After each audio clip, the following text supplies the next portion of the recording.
Please be advised that we are speaking in our own individual capacities and not representing any companies we may work for. We are not your lawyers, and any information given during this podcast does not constitute as legal advice and is for entertainment and educational purposes only. Enjoy the episode.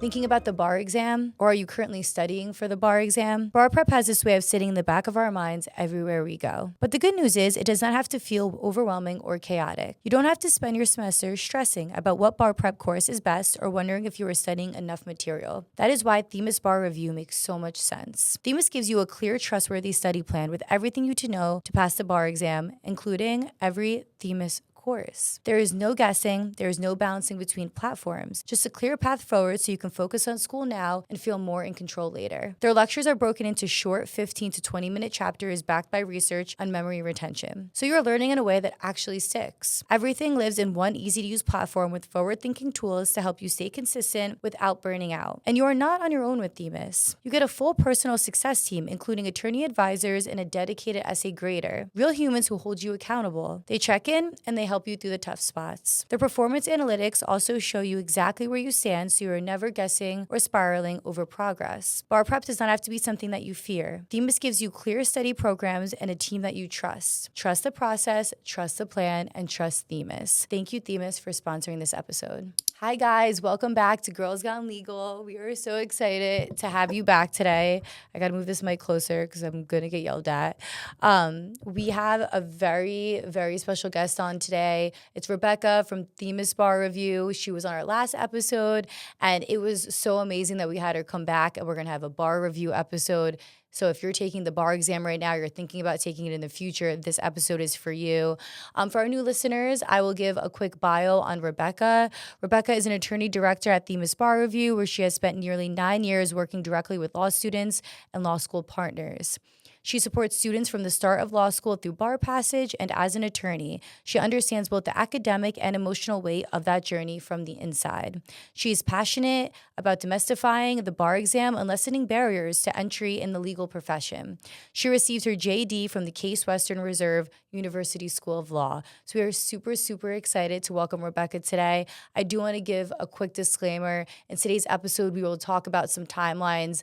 Right now, I believe we're about 3 weeks into bar review. If an essay popped up this past Monday, we're filming this on June 9th, 2026. It's a Tuesday.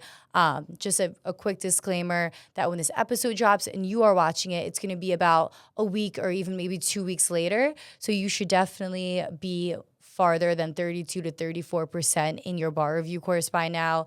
I mentioned it at the end of the episode as well, but I wanted to give a quick disclaimer on that. So don't take those timelines too hard, and make sure you're following the Themis Bar Review course.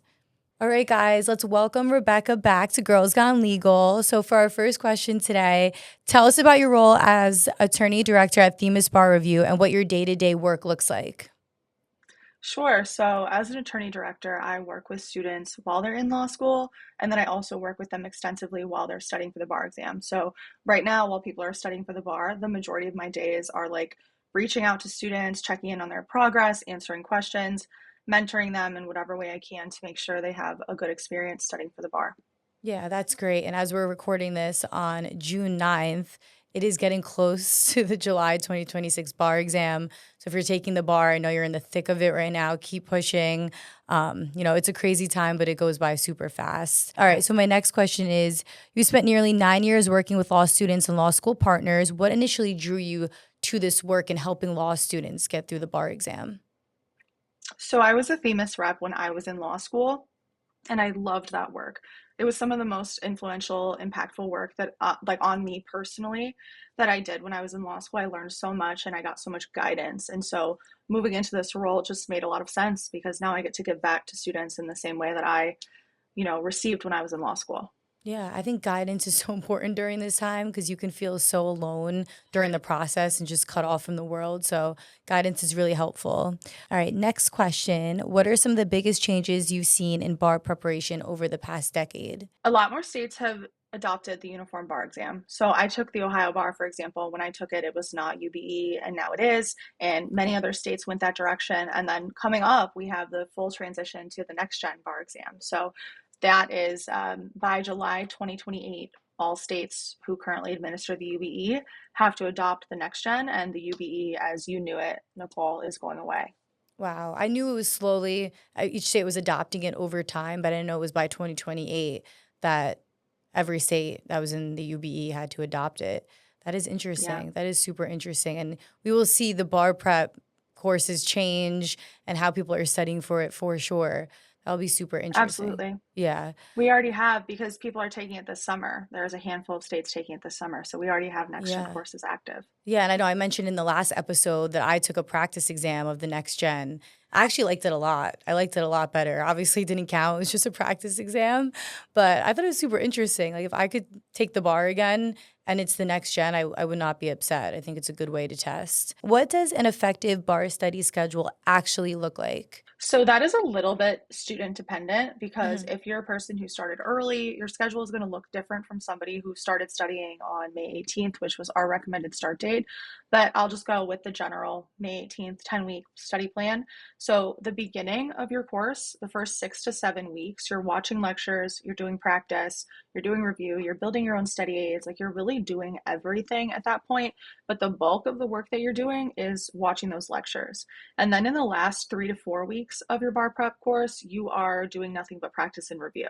And so the first part is really heavy with a little slightly more passive learning, though we do a lot of stuff to keep you engaged throughout. And then the second part of bar review, which is like the last quarter, is quarter third is nothing but practice and review, and it's just drilling those practice questions and memorizing the law, etc., day after day after day.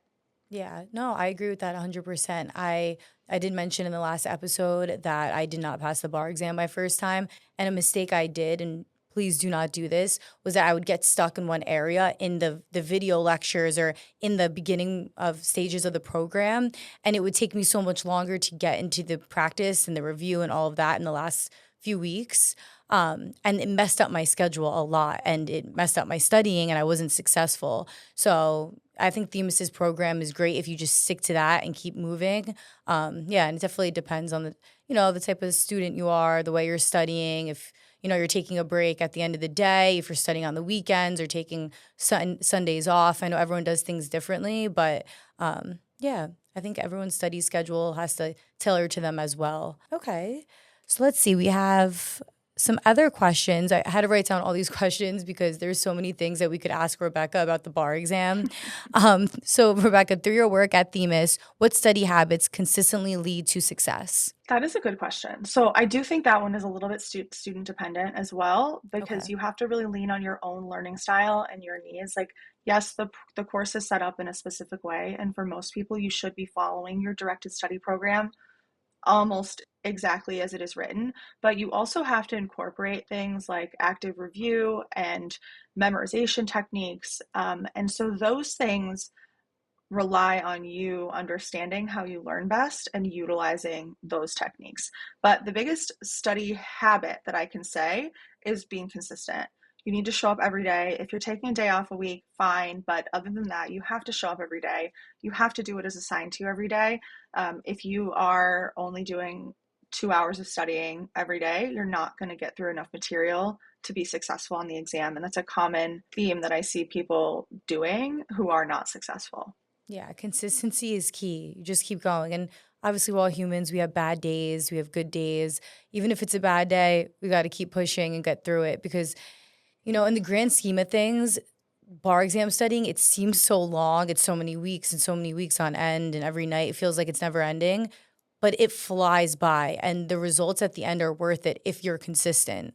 So I agree with that. I think consistency is key. If you're listening to this, keep going, be consistent. How should students balance memorization with practicing exam skills? Well, memorization happens a lot during you practicing those exam skills. So when you are drilling MBE questions, when you're writing essays, that is helping you memorize. And the biggest thing that you have to remember to do during those moments is, well, it's not something you have to remember to do, actually, it's just what you need to do, is to get off note sooner rather than later, because having to do that active recall from your own memory helps you understand very quickly what you know and what you don't know. And then Hmm. you can study the things that you don't know and you're not wondering, where do I need to spend my time? What do I need to do? It really helps you make your studying smarter and more effective.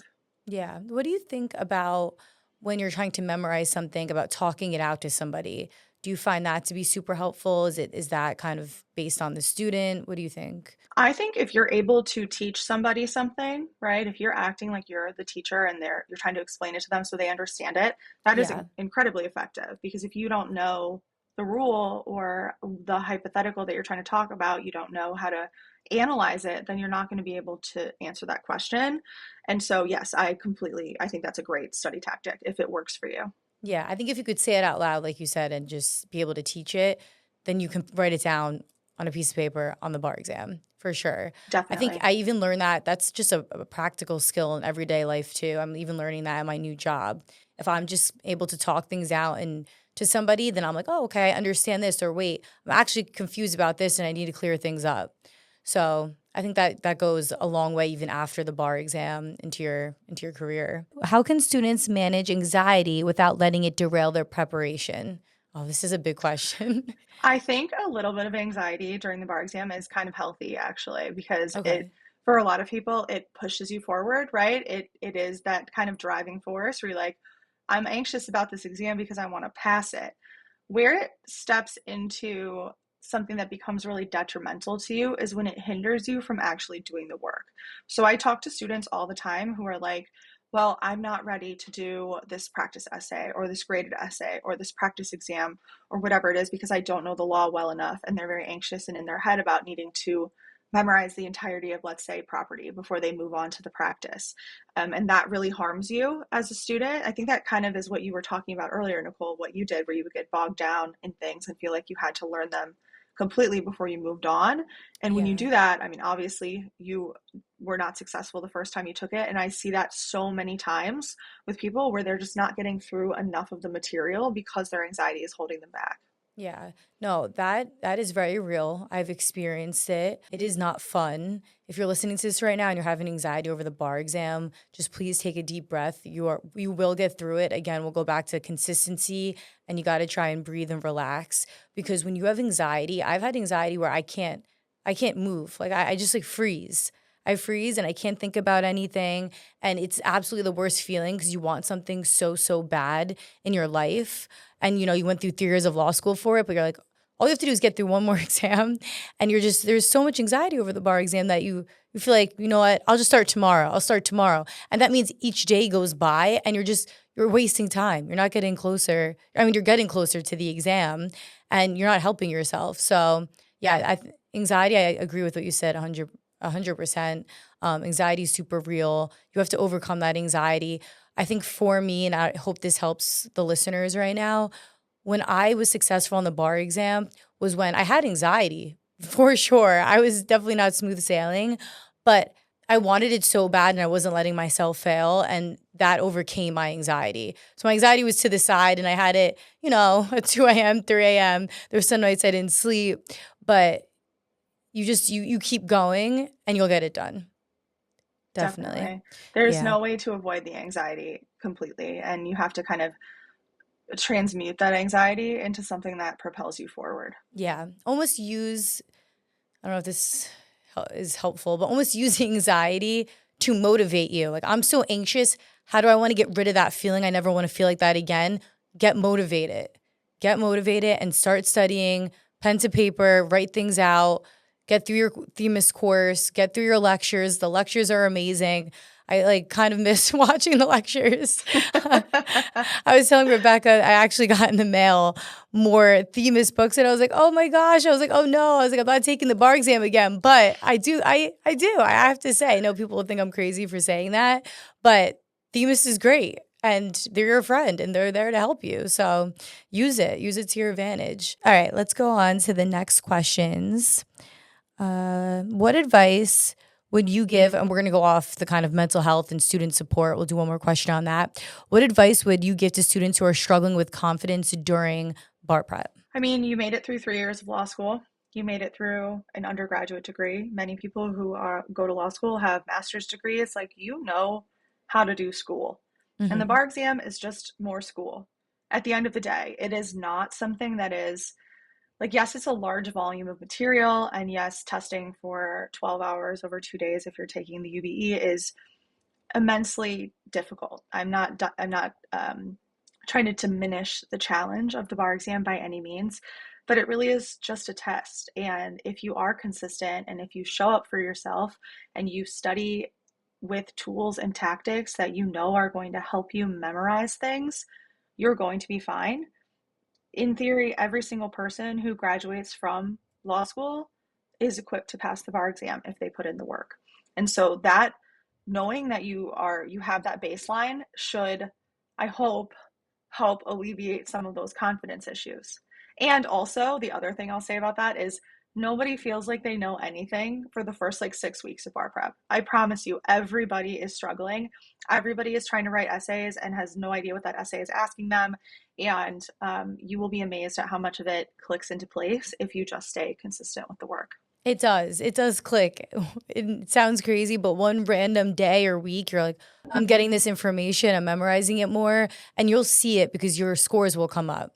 Your multiple choice scores will come up, your essay scores will come up, but it does click after a while. I don't think, I took the February 2026 bar exam, and I think at the end of January, beginning of February is when it clicked. And I was getting nervous because I'm like, oh my gosh, it's almost February. I'm taking the bar exam that month.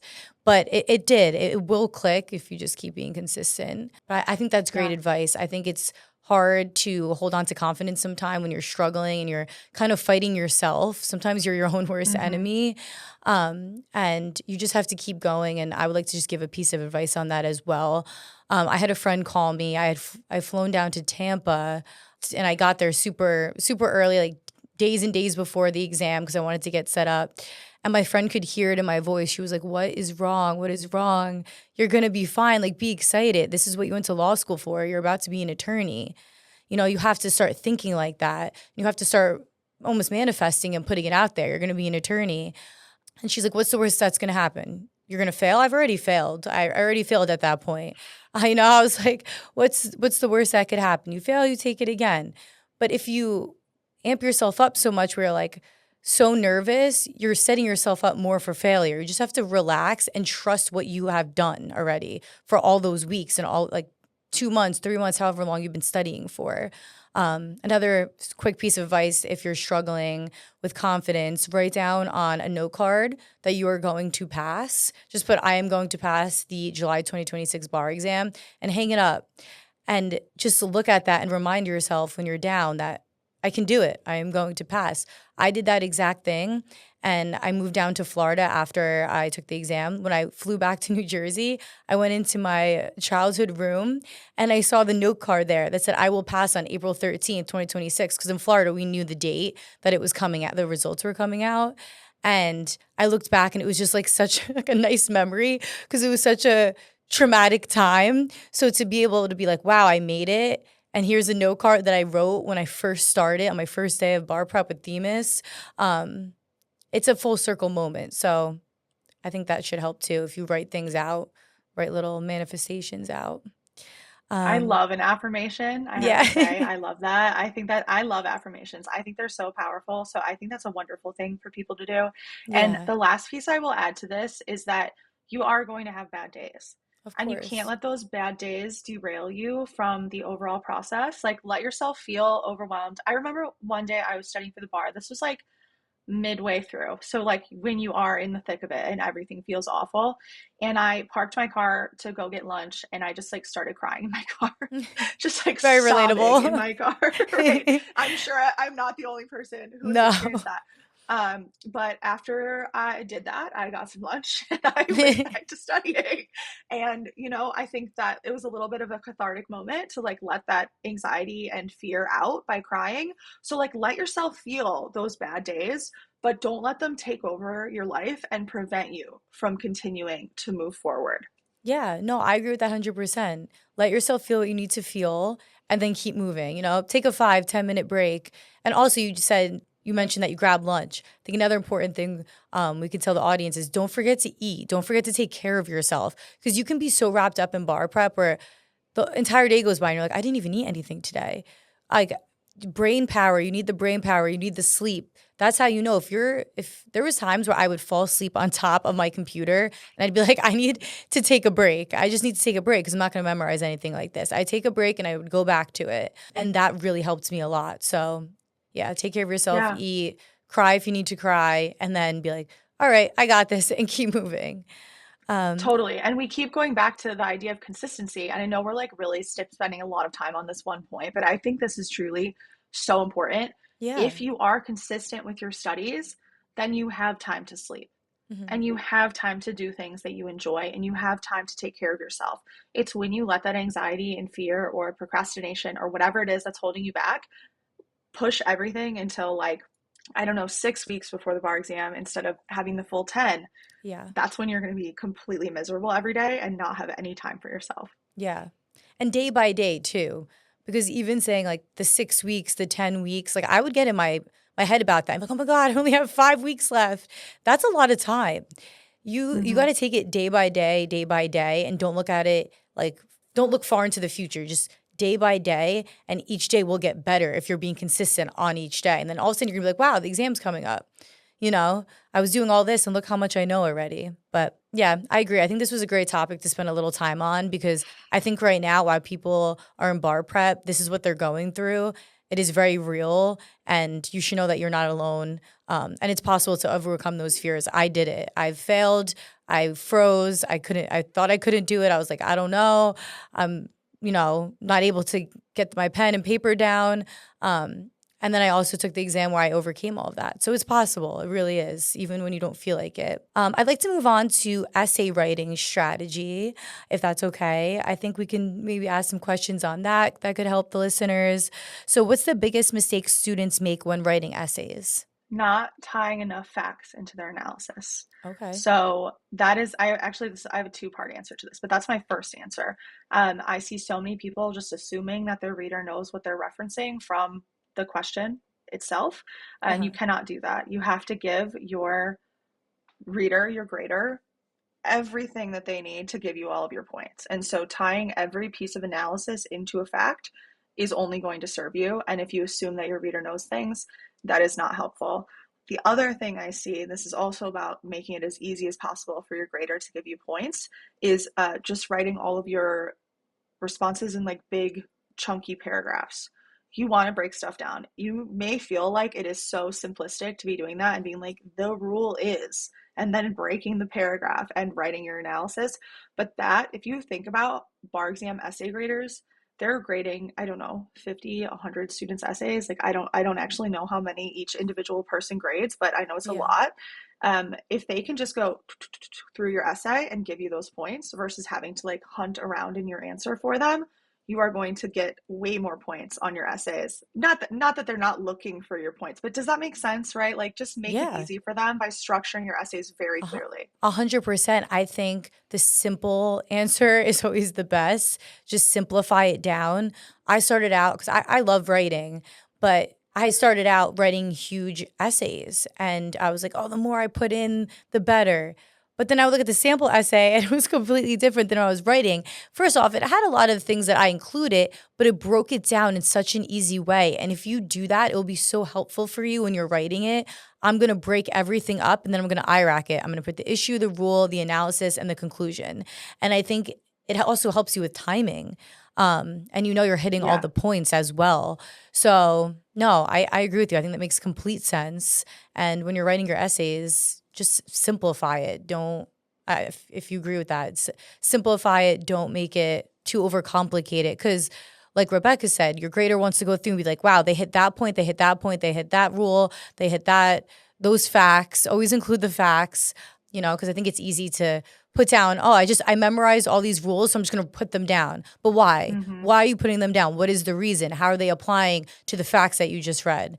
So, yeah, no, I like that answer. I think that's great.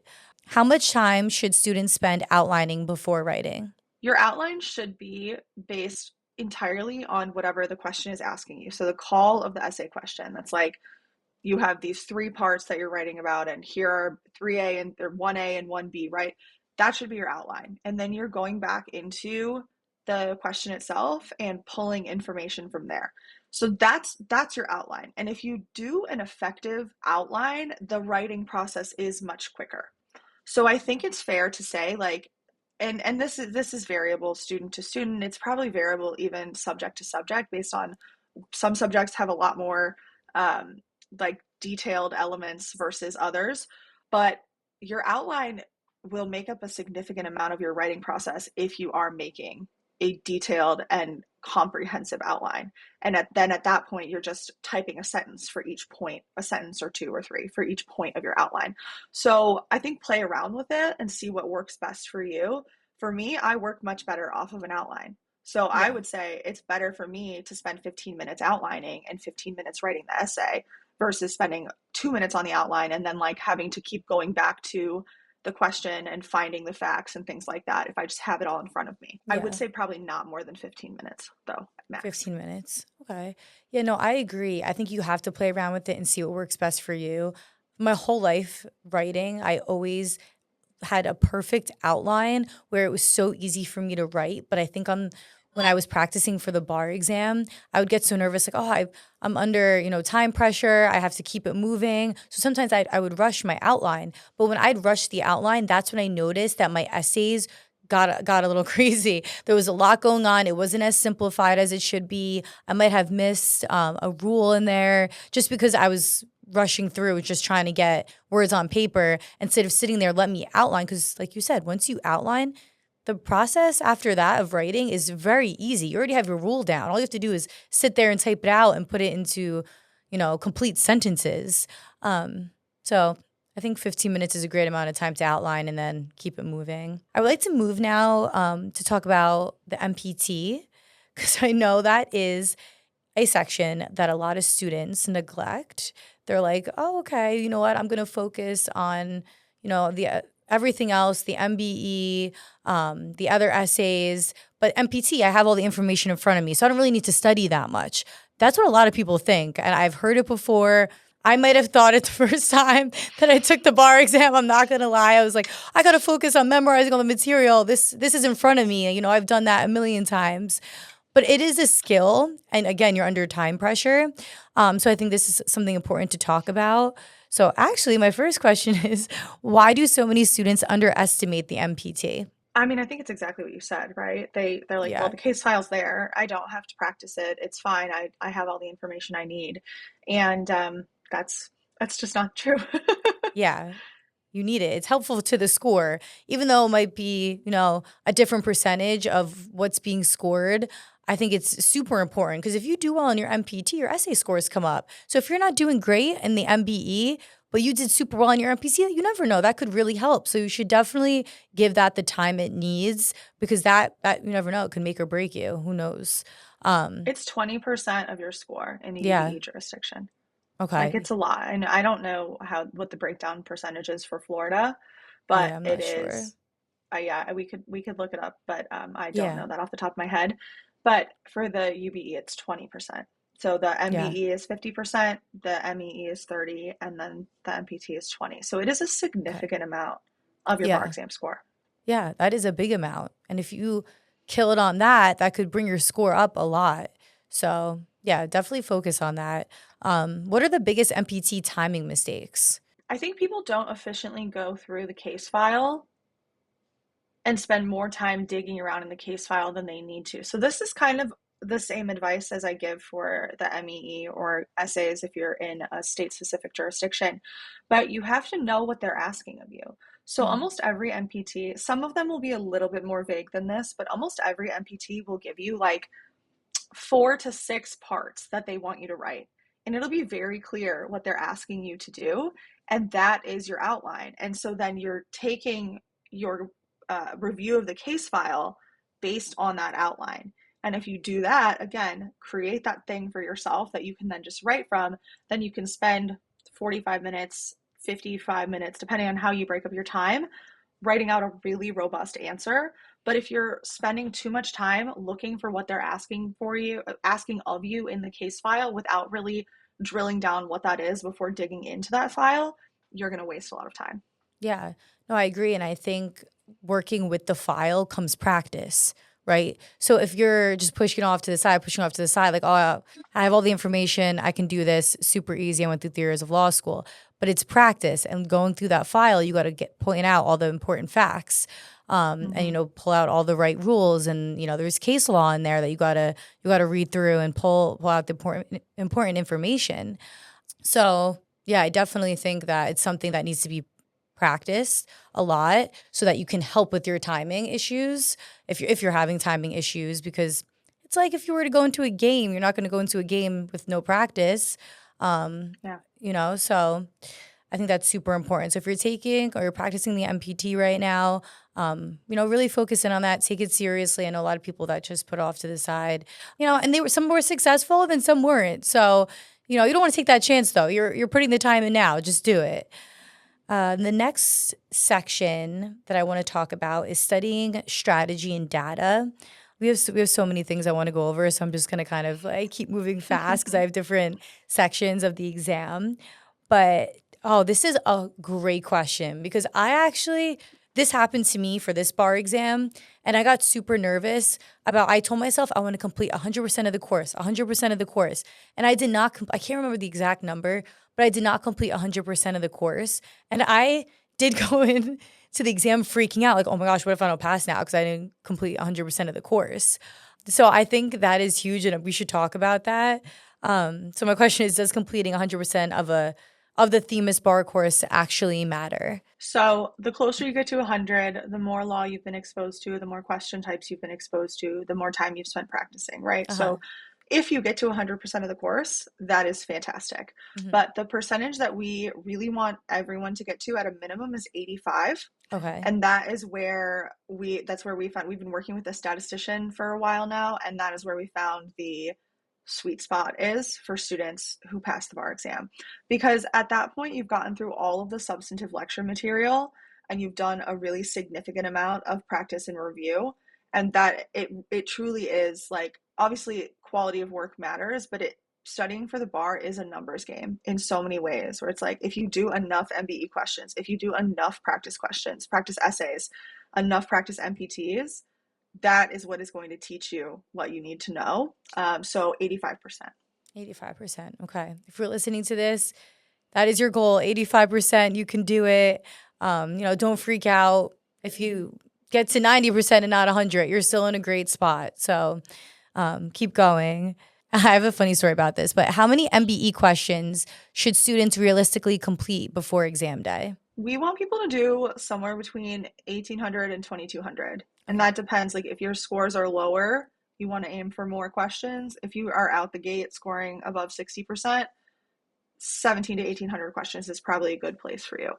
In Okay. directed study in the Themis course, you'll be assigned about 1,800 in total, and then you have another 2,200-ish in the Q bank to practice with. So you have access to over 4,000 questions, but you definitely don't need to do 4,000 questions. Yeah, I remember when I took the exam, when I got to Tampa in February, I would just at this point, you know what you know, but I wanted to keep putting in some practice questions because I got there like a multiple days. Like I had multiple days to go. It wasn't I didn't get there on Monday when you're supposed to take a break. I got there way before then. And I would just go for walks because it's February, so New Jersey was freezing.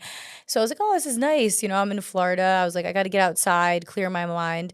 But I would take my phone with me, and I would just do multiple choice questions to the point where it was so ingrained in my head that I felt like it was just I've seen that question 100 times, even though it was a different fact pattern. I was like, I knew the answer. I knew the answer right away before reading the whole question sometimes because I had done so many. Again, read the entire question.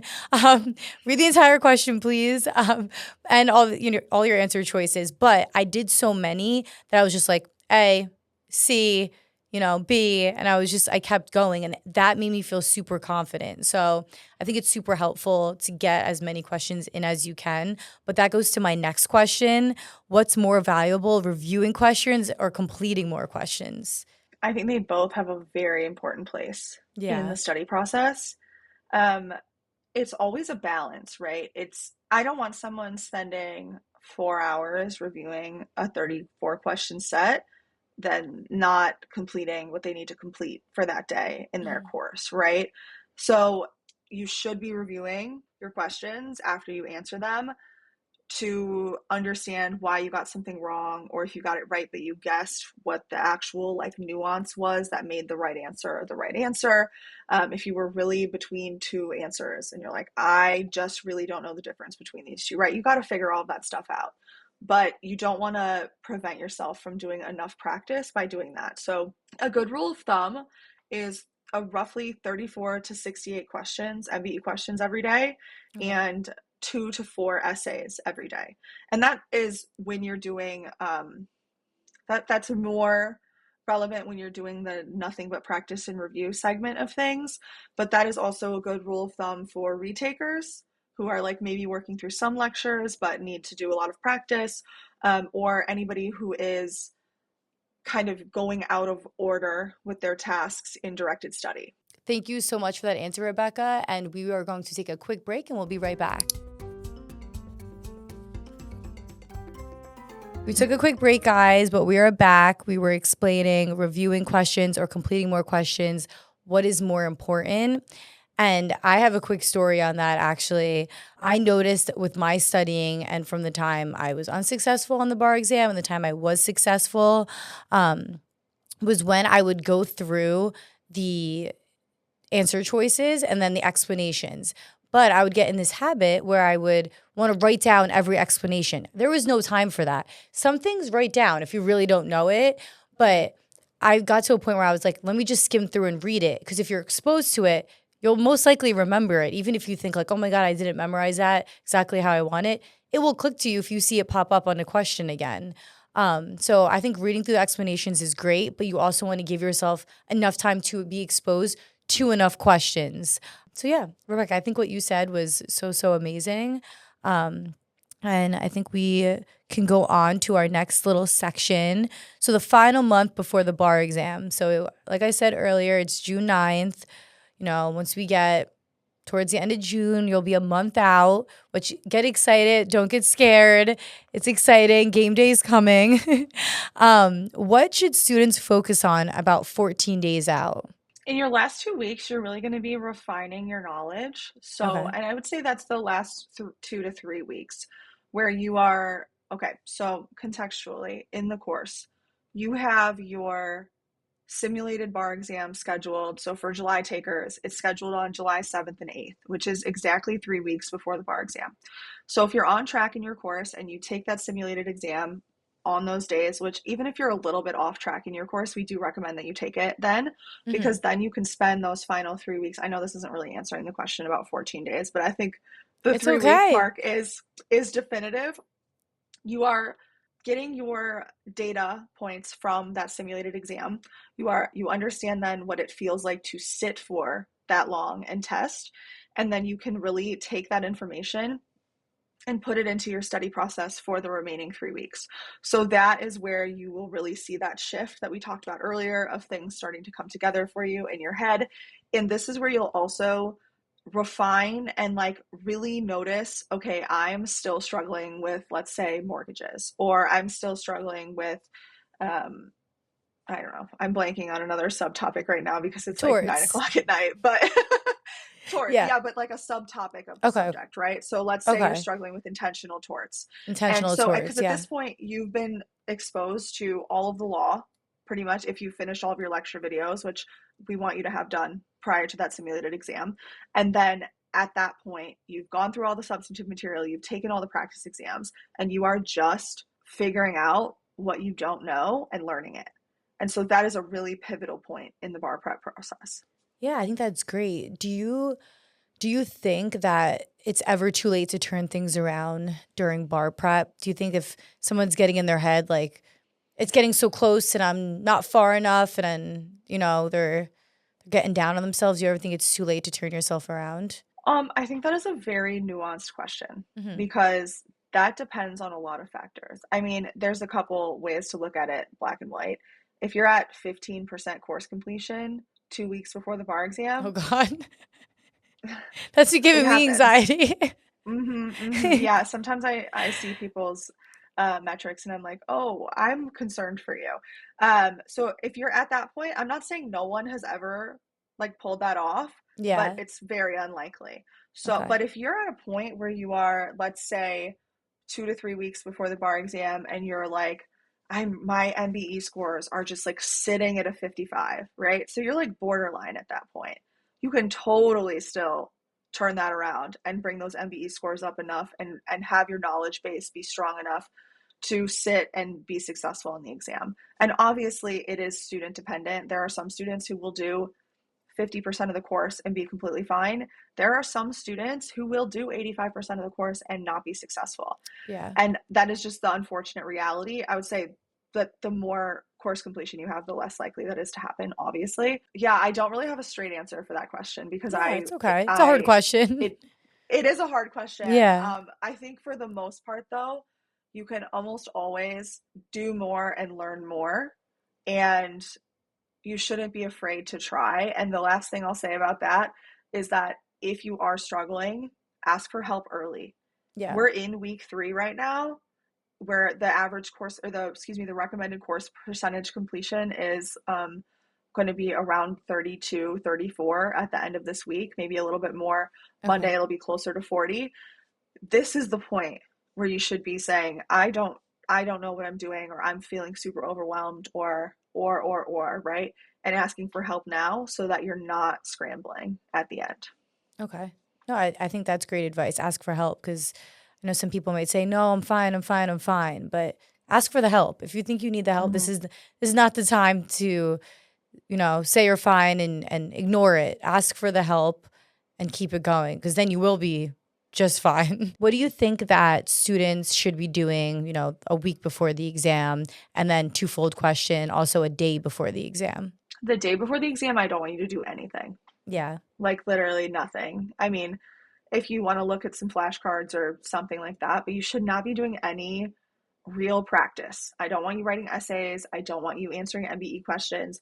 You have to give your mind and your body time to rest. I would say, honestly, in the like 3 to 4 days before the bar exam, you know what you know. And like, you're not really going to learn anything materially, like anything that's going to materially affect your bar exam score in Uh-huh. those last couple of days. And so Yeah. you should be taking care of yourself and resting. And that's not me saying like stop studying completely. You can still keep studying, but the day or two before the exam, don't do anything. Get Yeah. to your bar exam location if you have to travel for it, settle in, have a nice dinner, like give yourself some love, basically. Those last Yeah. 2 days, you've done so much work at that point. You have gone through, I mean, and I know this is like I know there are way more exhausting things in the world than studying for the bar exam, but I personally don't think I've ever been more exhausted than when I was studying for the bar exam and I the agree with days you. leading up to it. Yeah, it's I'm brutal. It's brutal. I mean, I took in February. It is June. I feel like I'm still recovering.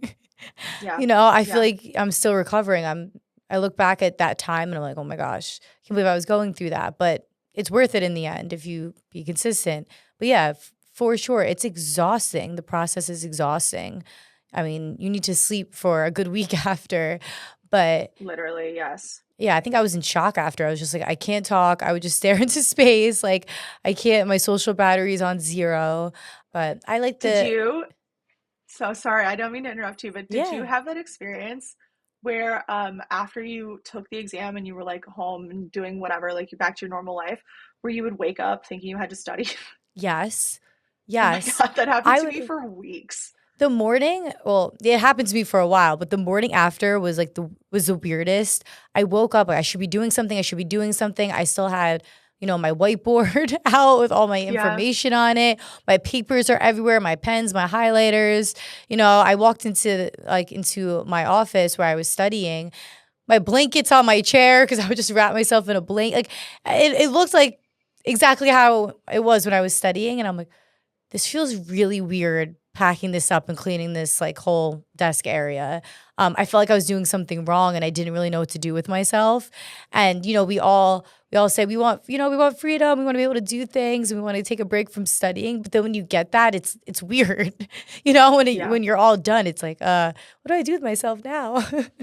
But I actually had a little bit of a unique situation because I was moving down to Florida like only a few days later, I flew home from Tampa back to Jersey, packed up all my stuff, and then came back to South Florida. Um, so that helped me a little bit, took my mind off of it. But then I didn't work for the month of March because I was just moving down. I was applying to jobs. So I wasn't working. So that especially was driving me crazy because I'm a person that loves to have a schedule and have a plan. Yeah. And I was like, I can't wake up every day and not have something. You go from studying for the bar exam every day where you're so regimented. So like having nothing, it's a weird feeling. But it comes. So if you're studying right now, that day will come where you can sleep peacefully. Yeah, that's funny. I think that we should move on super quick, just what's coming up in the rest of the episode. We're going to talk a little bit about retakers if you're retaking the bar exam. Then we're going to get into some myths, true or false, some rapid fire questions, and then we're just going to have one wrap up question. And I think that'll be really good for bar prep takers, or if you're taking the February 2027 bar exam. It's something to think about. It's going to be on your radar come the fall, the winter, the spring. It's something to think about. If you're ahead of it, you'll feel calmer. So my question for retakers: what are some common reasons students fail despite working hard? There are unfortunately so many reasons why people fail the bar exam. Hmm. I would say one, there's a couple of things that happen to people who have done a significant amount of coursework. One is that their scores were just not strong enough in the course, right? Like, and that is unfortunately for some people, things like the MBE. I walked into the bar exam with like very borderline MBE scores. I was not good at the MBE. My essays carried me on my bar exam, but if I had not been good at essays, I would have probably failed the bar. And for some people, you are in just like a position where you might or you might not pass. And unfortunately, it sometimes goes in the direction of not passing. The other thing I see is that people will complete a significant percentage of the course, but not have done quality work while they're studying. So they're just kind of Yeah. going through the motions. And going through the motions when you're studying for the bar will get you some information. It will help you, you'll learn something, but will you learn enough to pass the bar exam? Probably not. And I see that more often than anything else. Yeah, no, I agree. Don't just click the boxes to check it off. Actually check it off when you feel like you've went through it and you learned some information. And you can go explain it to somebody instead of just going through the motions. Definitely. How can retakers rebuild confidence? This is something that also relates to me. Yeah, I think there's a lot of things that you can do. One, you're walking into your next bar exam after being unsuccessful with a leg up because you already know what the test looks like. You already know what it feels like to sit for it. You also have studied already, right? So even if you haven't done as much coursework as you wanted to, you still are coming into it with more baseline knowledge than someone who is a first time taker. And so you're Yeah. building off of what you already know and the experiences that you've already had.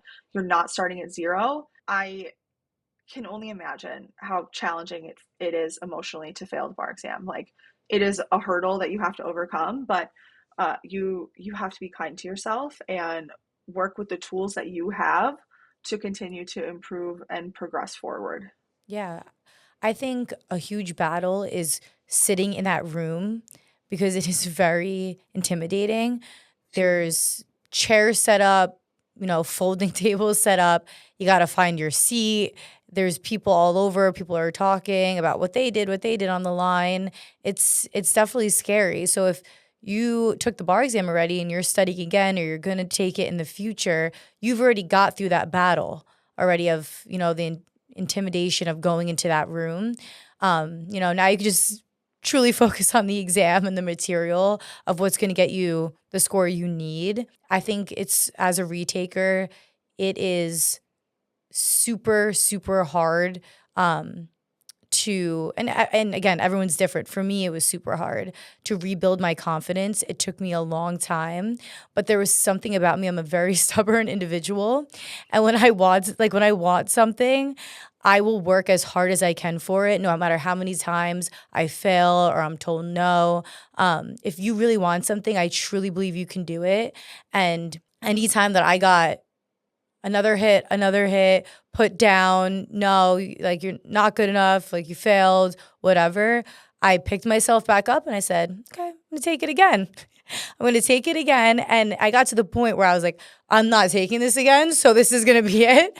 And and that's it. And I would joke with my family, and they're like, all right, Nicole, like this is it. This is the time you're passing because now you're affecting other people. And I was like, oh, good. I was like, I'm glad I'm affecting other people because I was like, I'm over here like with stress, anxiety, low confidence. But if you want something, you went to law school, there's no reason why you can't do it. You're in that room just like everybody else is. You all graduated with the same degree. Um, so I think that build your confidence back up. Sometimes you got to fake it till you make it, and then you'll surprise yourself too. I sometimes I had to fake it and be like, I got this, even though I wanted to say, I'm exhausted, my mind is shot, I want to sleep, all those things you could put in your head, but it's very possible to rebuild your confidence. So glad we touched on this. All right, so some true or false questions and then rapid fire questions, and we'll wrap it up. True or false, you need to memorize every rule perfectly to pass. No way. False. Yeah, when I was reading it, I was like, yeah, false. There's no way. Missing practice questions means you're not improving. False. Everyone feels unprepared before the exam. So true. I know a lot of people that have left the exam, they're like, I have no idea how I did. I don't know if I passed, I failed. I have no idea. And they killed it on the exam. So even when you leave the exam, you're not gonna be like, yeah, I just crushed that. You might, and that'd be great. That would be absolutely great if you feel like that. But if you don't, do not worry. Completing every assignment is the only path to success. No, false. What's the biggest bar prep myth you wish would disappear? I wish people would stop thinking that the bar exam is insurmountable. All right, now these are rapid fire questions. What's one piece of bar prep advice every law student should hear? Show up every day for yourself. Yeah, show up every day. And then again, I would go back on our theme today is consistency. Be consistent. Yes. What's a study tip that students often overlook? The MPT. Yeah. The MPT. Yeah, we talked about that earlier. That is something that is overlooked. What's one thing you wish you knew when you were prepping for the bar? I wish that I knew that it was more of a numbers game than a like depth game, right? It's the bar exam is a test of breadth. It is not a test of depth. And so if you can go into it remembering that you are shooting for like a C minus on this exam roughly, that can help shift your mindset away from the need for perfection and help you get through things faster. And mentally, I would just like to put out a piece of advice. One thing I wish I knew while prepping for the bar exam was it's going to be okay. It is going to be okay. Totally. When I had when I explained earlier that my friend called me, she was like, what's the worst that can happen, right? Everything is going to be okay at the end of the day. You just need to relax. If you're relaxed and you did all your studying and all the material you needed to do, all the courses, you will be fine. Just take a deep breath. I want to add one quick thing to that too. It's like course. how much of your cognitive energy and your physical energy are you taking up by letting that anxiety and fear into that space in your mind? How much more progress could you make? How much less tired could you be if you were able to release some of that anxiety and focus that energy instead on studying and on like continuing to take care of yourself during this process? Yeah, I agree with you. What's the most rewarding part of your work at Themis? I think it is when a student who is struggling gets back to me after they've passed the exam to tell me that they've passed. That is such an amazing thing. Like somebody that I've worked with closely is like, I was successful, thank you. And it just like makes my whole life. Yeah. No, I could imagine how rewarding that must be because you're seeing these students go through rough times and, and that are struggling and just want to be done with this exam and to hear that they pass is probably the best feeling. Okay, last question. Where can students focus their energy right now if they're feeling overwhelmed? Okay, so I'm going to give two different pieces of advice for this. One, if you're feeling overwhelmed because you're behind in your course progress, this is specific to Themis courses, but make sure that you have turned in your graded essays. Make sure that you are doing practice exam 1, which was assigned on Monday, and really get those sort of course milestones under your belt so that you can continue to stay relatively on track with the rest of the course. And obviously prioritize lectures for the next like couple of weeks to make Yeah. sure that you're not missing out on any of that substantive stuff. So that's if you're behind. If you're feeling overwhelmed, but you're like on track and you're just exhausted, take a break. Yeah. Take a day off. Like, give yourself a minute to breathe and do something nice for yourself. And don't feel like you have to spend every second of every day of your life studying for the bar Yeah. exam, because you don't. Yeah. Go for a walk, plan a dinner, do something that makes you happy, go ride a bike, something that clears your Totally. mind so that you feel less overwhelmed and you can get right back into studying, more motivated, more amped up, ready to go. I agree with that 100%. Okay, and actually, I lied. I have one more question. If a listener is heading into bar prep and only remembers one thing from today's conversation, what would you want that message to be? I mean, I think I'm going to go with the theme of the episode, which is stay consistent. Don't Yeah, let a bad day get you down to the point where you fall off of your practice routine. And really, the consistency goes along with like sticking to a routine. It's not just showing up to study, it's showing up to study in ways that make sense for you at the same time, at right, like in the same place, and creating that environment for yourself that allows you to spend the vast majority of your energy on the study process, not on everything else. yeah. I think that's great advice. Please take that message with you today. If you're studying for the bar exam, if you're listening to this while you're taking a break, if you have any questions, please reach out to us. Reach out to Rebecca at Themis. Reach out to me at Girls Gone Legal. We currently have our other co-host, Katie, studying for the bar exam. So I want to give a shout out to Katie. Good luck. I know you're killing it in the library right now at New York Law School. Keep working hard. I love seeing her videos of her studying. I think it's great. You're going to get there. You're going to do it. And I just want to put in a quick disclaimer. I know we were talking about how many weeks we're into bar prep and stuff. By the time this episode comes out, we might be a week or even maybe possibly 2 weeks ahead. So just keep that in mind if you're watching the episode, that you should be further than 32 to 34% by the time you're listening to this episode. So just wanted to put that disclaimer out there. But Rebecca, thank you so much. It's always such a pleasure to speak with you. I think this was a great episode, and listeners will take a lot from it. Thank you. I love being on Yeah, these episodes with you, and yeah, hopefully, if one person learns something from this, I feel like we've done our jobs. definitely, for sure. All right. Well, thank you so much. We appreciate you, and we'll talk to you soon. Bye. Thank you. Bye.